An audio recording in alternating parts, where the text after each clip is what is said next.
if you've been here for our former series, Crafting a Vibrant Vessel, one of the phrases that I said a lot was staying fresh, free, and in control throughout your process. And that's something that has stuck with me in this current phase, as well as just the phrase of like maintaining your peace, your pleasure, and your pace, because I think all of those things really matter.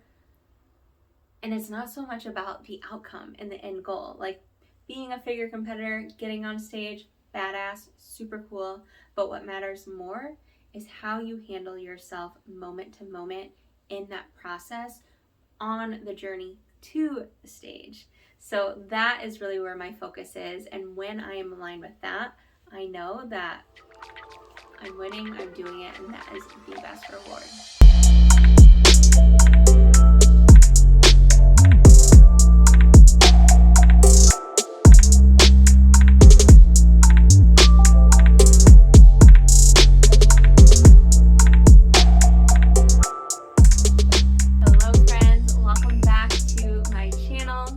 It has been about 7 weeks since I've given you guys an off-season update. So today it's about time for off-season update number 2. If you are new here, I have history as a competitive powerlifter, and at the start of this year, I got to a fork in the road in my fitness journey where I was ready to take my fitness to the next level, and I wasn't sure if that meant going deeper into the world of powerlifting, or if I wanted to dip my toes deeper into the world of bodybuilding. I decided to go with the latter. I did a mock prep earlier this year. It was a power building style training program, so that's powerlifting and bodybuilding combined into one type of training program, and I did about a 20-ish week cut with a fitness photo shoot at the end of that. The goal was to see how I handled being under that sort of pressure with having an event at the end of a cut, and how I handled being under a longer duration, kind of more intense cut. It went really, really well, and I will link it up here, but I have a whole playlist that covers my entire process through that journey. I did about 16 episodes throughout the entire time frame. And so when I say off-season update, I have not gotten on stage yet. I cannot claim to be a bodybuilder, but I do have my sights set on doing a figure competition. And because I did a shift in my style of training earlier this year to a more bodybuilding centric approach, I am calling this series my bodybuilding off season. Last off season update was about 7 weeks ago, and that puts today, we are about 3.5 months into this off season. So in the last update, which I will link up here, I shared how my training, my nutrition, my stress, sleep, recovery, fatigue, kind of all of those blended into one, and work-life balance, how that all was kind of looking into my off season at that point in time. Today, I want to give you pretty much the exact same update, but let you know kind of what I had in mind since that last update and how things have been going. So let's start with training. I will show you guys some of my clips right up here on the screen so that you can see what my form looks like in the gym. Hopefully that's helpful for you watching. I know usually people tell me that that's really helpful for them to see. Some people are visual learners and will learn by watching. I know personally I am that way. I like watching my mentors go through their training. I feel like it really helps me channel better energy into my own training. In the last update, I talked about I needed to start doing better warm-ups. I had gotten a little bit lazy on my warm-ups.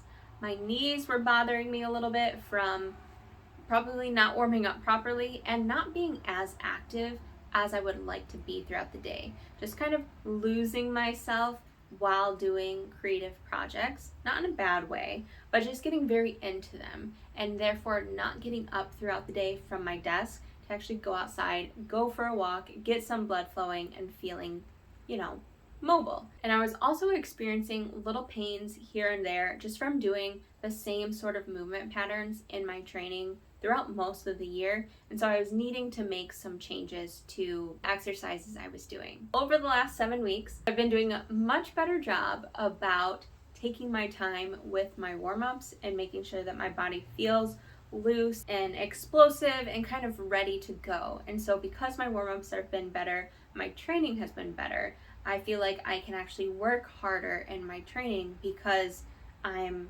kind of primed and ready to go after the warm-up. I've been doing a much better job of getting up and moving throughout the day. In fact, I have just found that I'm not diving as deeply into certain projects as I once was. Kind of in the first couple months of my off season, I was spending a lot of time on certain projects, and I'd be sitting for hours upon hours upon hours. And lately, I just have been sitting down to do work, but maybe I sit down for an hour or two. And so that allows me to kind of get in that creative flow, but then get up and go out and go for a walk and stay a little bit more active throughout the day, which has been great to completely eliminate any of that knee discomfort I was experiencing. The movements that I could pinpoint that were causing me discomfort, I went ahead and just switched all of those up, changed my form a little bit here and there in different movements, and pretty much most of the pain I was kind of on the verge of has subsided. What has kind of been popping up for me recently is some elbow discomfort. Now I'm attributing that to doing heavier and heavier low bar back squats as I've been getting further and further away from my diet and being able to eat more. I'm able to lift heavier, and with that, on my low bar back squats, you have to get really tight, pull that bar in close to your back, pull it down on your body, and just like, become one with the bar, if you will. And because of that, it's putting quite a bit of pressure on my elbows. So a recent tweak I have made to my training is actually warming up my upper body on lower body days.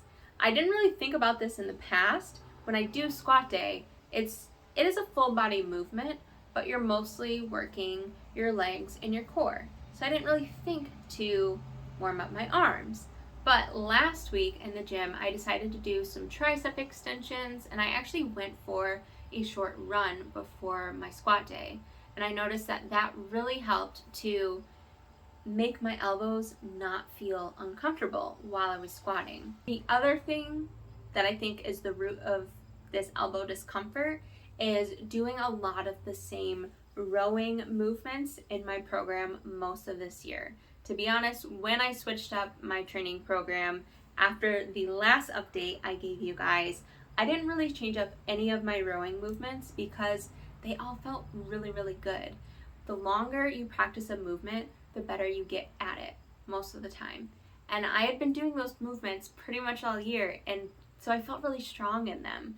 But because of hanging out in some lengthened positions and pausing and putting quite a bit of strain through my elbow joints, and again, lifting heavier and heavier the further I've gotten away from the diet, that was starting to cause some nagging in the elbows as well. So making some changes to how I go about my squat day, and then switching up the movement patterns that, any kind of rowing or whatever is causing discomfort in those elbow joints.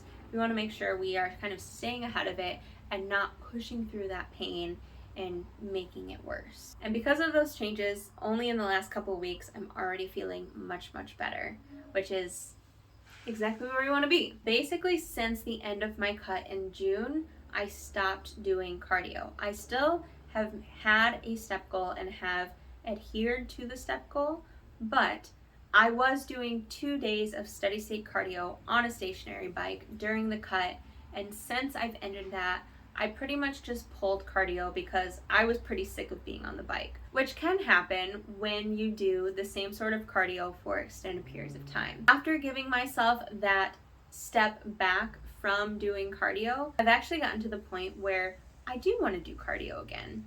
So that feels really good. And I know that reintroducing cardio is not only going to help my heart and my respiratory systems for the long term, but it's also going to just improve my endurance for my training sessions, for when I'm lifting, as well as my posing, give me better endurance around that, which we'll touch more on that in a little while. It's actually beautiful here right now where I am this time of year. It is fall. It is like 60, 70 degree days pretty consistently.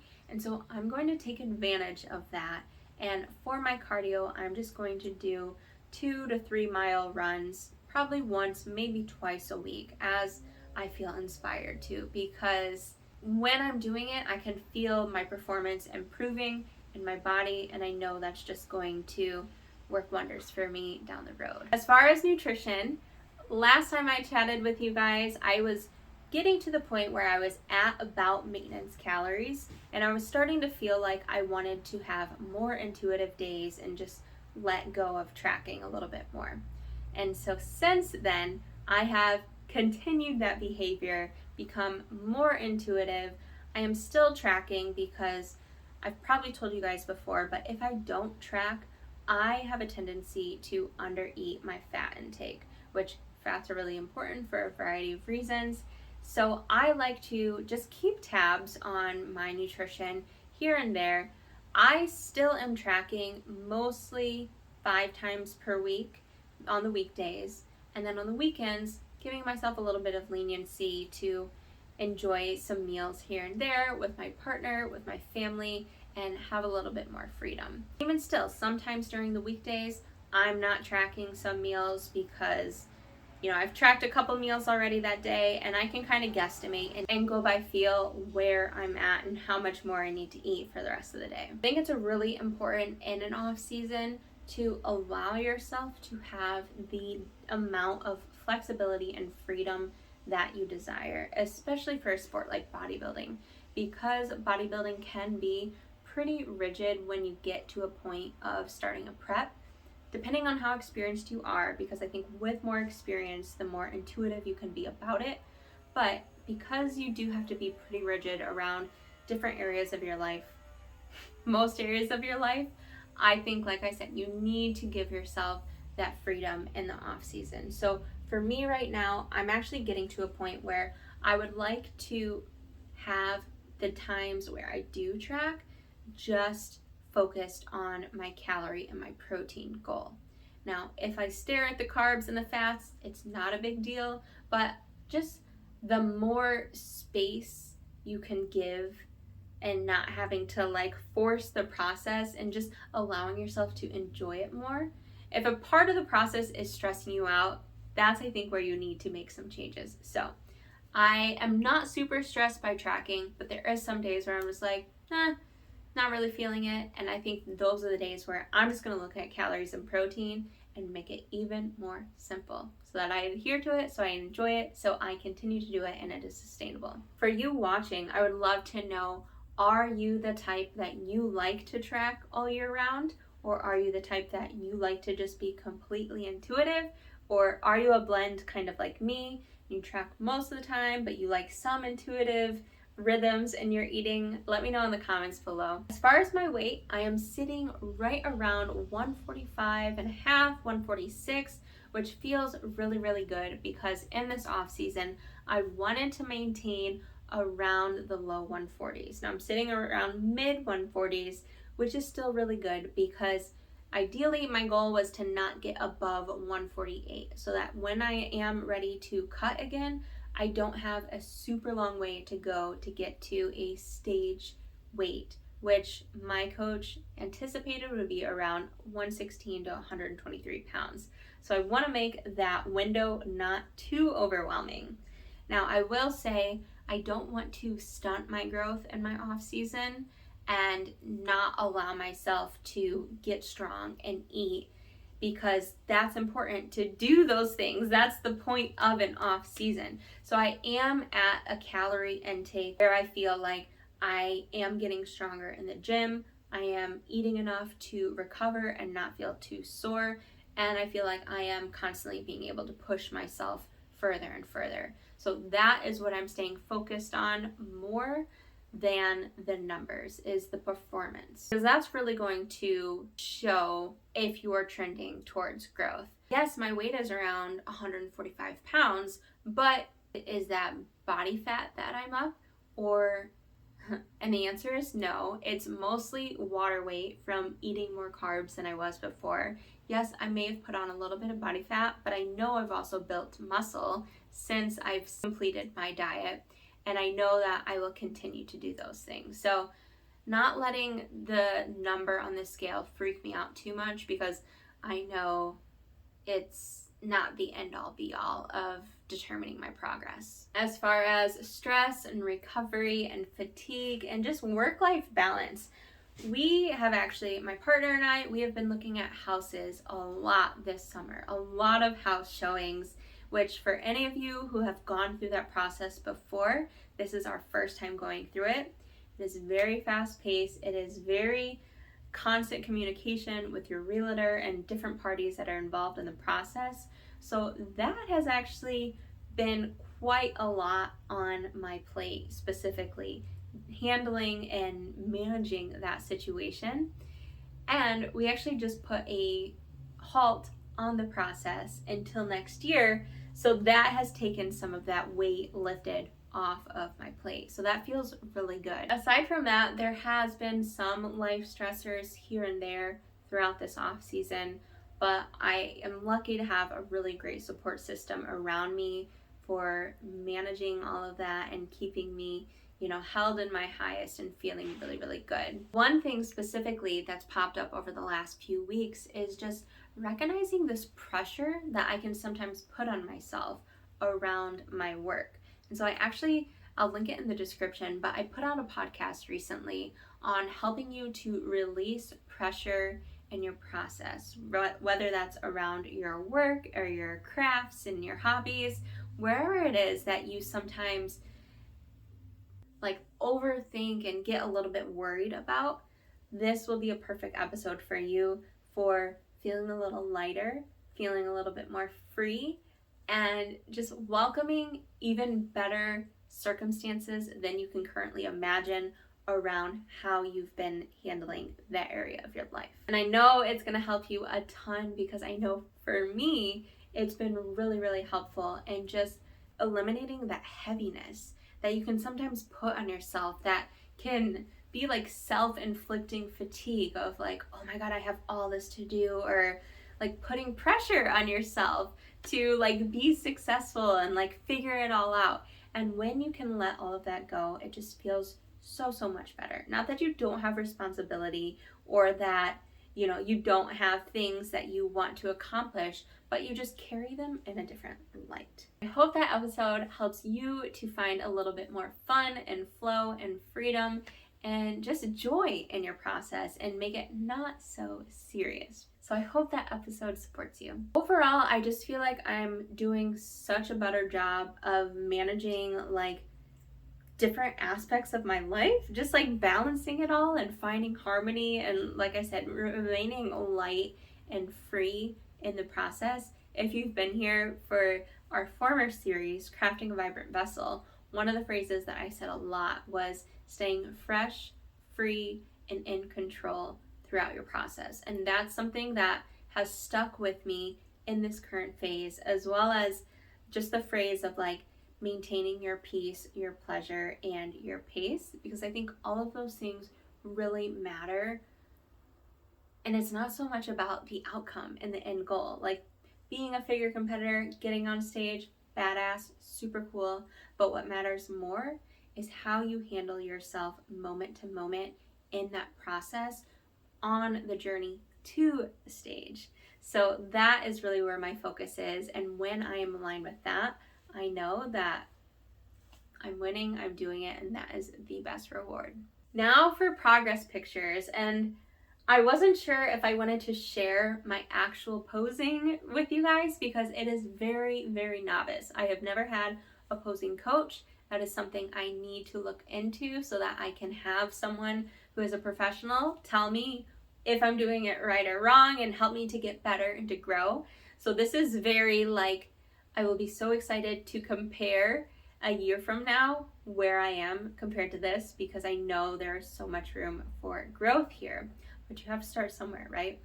So In figure competitions, natural figure competitions specifically, there's different federations and there's different poses based on different federations.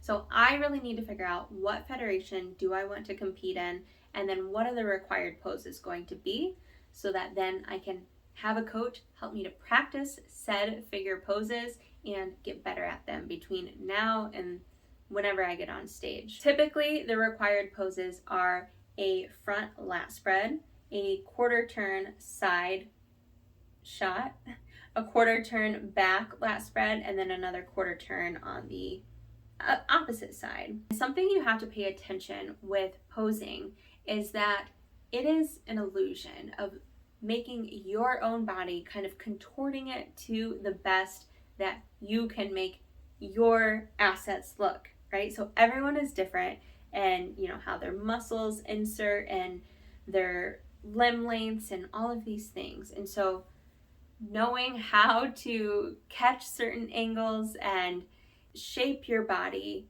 even like the way that you walk and you flow, all of these things make a difference in how you present your package. So bodybuilding is kind of two parts. There's one, how you actually look, your physical state, but then two, being able to present that in the best light. So it's kind of an art form in two different ways. So here you see me going through these different poses and kind of my walk and all of that. And like I said, it's very inexperienced. I have just practiced posing on my own over the years, but I'm really excited to get better at it. I'm excited to continue practicing it in this off season.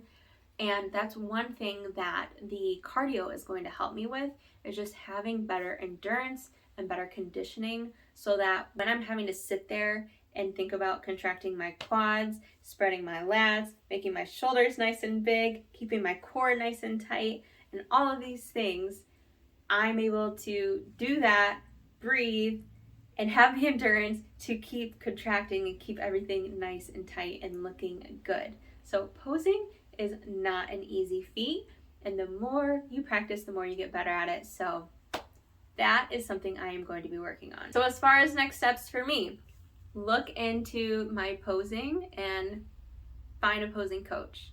Number 2 is book another call with the 3DMJ team, speak with my coach, and kind of figure out a timeline to get on stage for a figure competition. I don't want to put too much pressure on this, because I really want to make sure that I am moment to moment enjoying every part of the journey, enjoying, day to day and the process, like I said, but just kind of having an idea in mind of when that could be. I will be starting a new block of training here in a couple weeks and continuing to add in this fresh cardio that I've started to sprinkle in, and doing that more consistently. Keep eating pretty intuitively, but kind of tracking here and there. Keep tabs on where I'm at, calorie wise, protein wise. Make sure I'm kind of hitting the mark of where I want to be for those. I didn't mention this, but how often I'm doing progress pictures and weighing in my off season is not as frequent as I would during season, just because, like I said, I want to give myself a little bit more freedom and flexibility and not be too heady or on top of myself about that.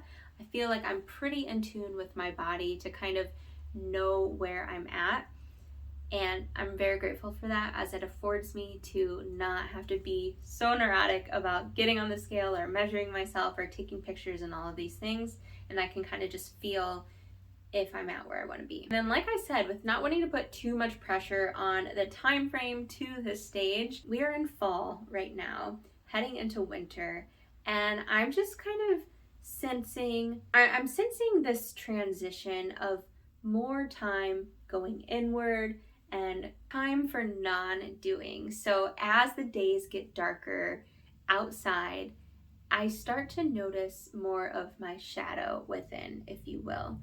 And I actually just talked about this in our most recent podcast episode, which I'll link for you guys below. And it's kind of about like embracing the shadow that comes with this season we're stepping into, these darker days, and also releasing the shadow so that you can allow it to illuminate your light, of who you really are. It was a really fun episode to put together and kind of hopefully a new perspective for you. So if that sounds like something you're interested in, if you're interested in shadow work and really just understanding like how to move in harmony and harmony with the seasons and kind of with the rhythm of life, I definitely recommend giving that a listen. And so I'm really excited for fall and winter to kind of not have as much daylight, to just spend more time inward, resting, reflecting, obviously still keeping up with my training and all of the things I mentioned in this episode, but being able to slow down a bit more. By the time I get you guys the next off-season update, I will have had my call with Alberto to determine the timeline to the stage and kind of figure out what are we thinking for my first figure competition. And I'm super excited, as well as many other things, but mostly excited. I hope you guys enjoyed this episode. I hope it was helpful for you. I would love to hear, where are you at with your current fitness journey? Are you looking to do a competitive bodybuilding show or powerlifting competition within this next year? Are you just wanting to kind of become more habitual with your gym habit and kind of clean up your nutrition, things like that? Let me know in the comments where you are at so I can cheer you on and support you. As always, if you enjoyed this episode, make sure to give it a thumbs up and like the video. Make sure to hit that subscribe button and the bell notification so you can be notified as I release more episodes in this series. And make sure to drop a comment below. Let me know where you're tuning in from. I love to meet new like-minded people and share this journey of greater strength and well-being with you. Those things all help the channel to grow so much, to grow this community, so we can help more people to step into their highest potential. I will see you guys again in a couple weeks for episode 9. Thank you again so much for being here, and I will see you next time. Peace and chicken grease.